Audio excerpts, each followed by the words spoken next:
Frontline.mk на прва линија. Денес е денот на кој сите ние за жал се сеќаваме на настан кој се случи на овој датум пред точно 3 години. Ти веќе напиша колумна за сите ова за Цивил медија и дали би можел да ги споделиш своите сеќавања со нас? Со задоволство и жалост кога се потсетиме на тоа време, реално време кое не би сакал никој повеќе да ни се повтори, но најважно ние не треба да дозволиме тоа да ни се повтори. Но настанот кој треба да научиме добра лекција сите за околу тој настан и околу нашиот живот денеска и за во иднина. Тогаш известував од собрание за тој настан кој претходеше на крвавните инциденти во собранието. Предпладне веќе почна процедура за избор на нов председател на собранието, господинот Талат Џафери. Се приметуваше тензија, но до тогаш беше само политичка тензија, но немаше индикации за нешто пострашно или потрагично од типот како што на крај се случи.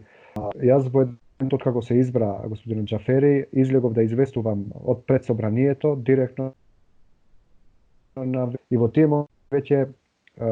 видов како толпата влегува внатре и се случуваат сите тие понатамошни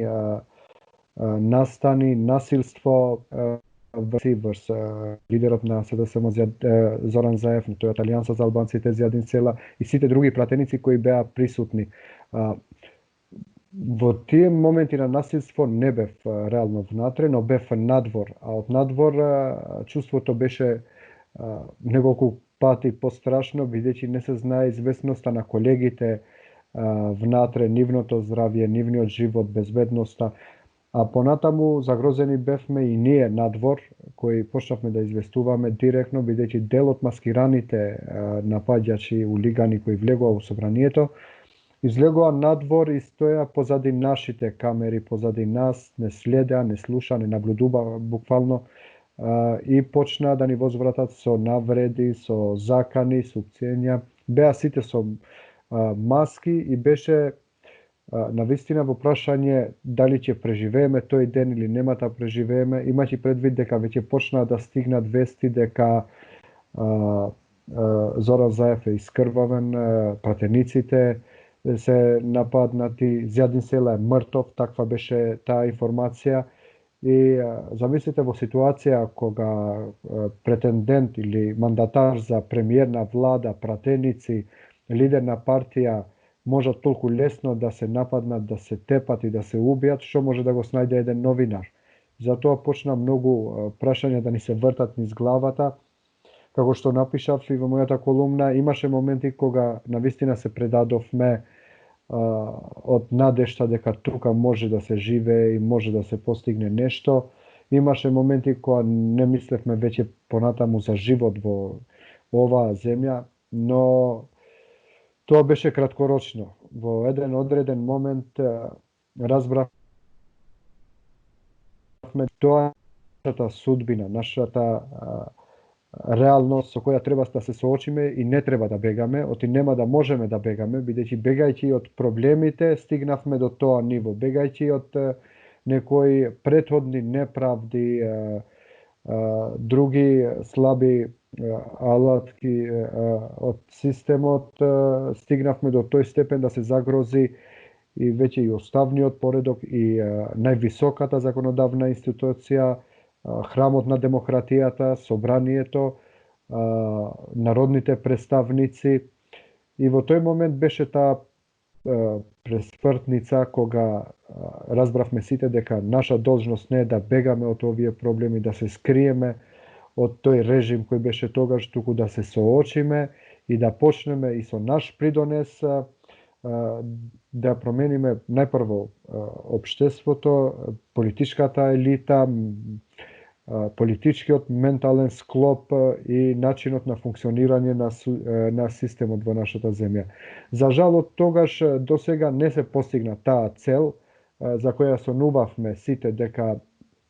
ќе постигнеме почнувајќи од протестите, од шарената револуција, па се до промената на власта, се надевавме на многу повеќе правда, на тие идеални цели, но заедно сум среќен што сме постигнале сите како општество. Конечно сме слободни, нема страв дека режимот не следи, дека режимот ќе ни се одмазди, дека некој од началниците некаде па ќе некоја гума на има многу за критика во овој систем во кој што живееме денеска, но доброто е тоа што има простор за критика, има слобода за критика, може да се поправиме, може да се критикуваме, може па некогаш и дури да се навредуваме и нема да бидат последиците исти какви што беа во време на тој режим кога не беше безбеден ни храмот на демократијата, кога не беше безбедна ни собранието како институција, не беше вреден ни уставот, не беа безбедни ниту највисоките политички представници, а камоли ние обичните новинари или обичните граѓани и другите. За среќа општеството ја прифати таа сериозност на таа ситуација од тогашно време, рефлектираше и дојде до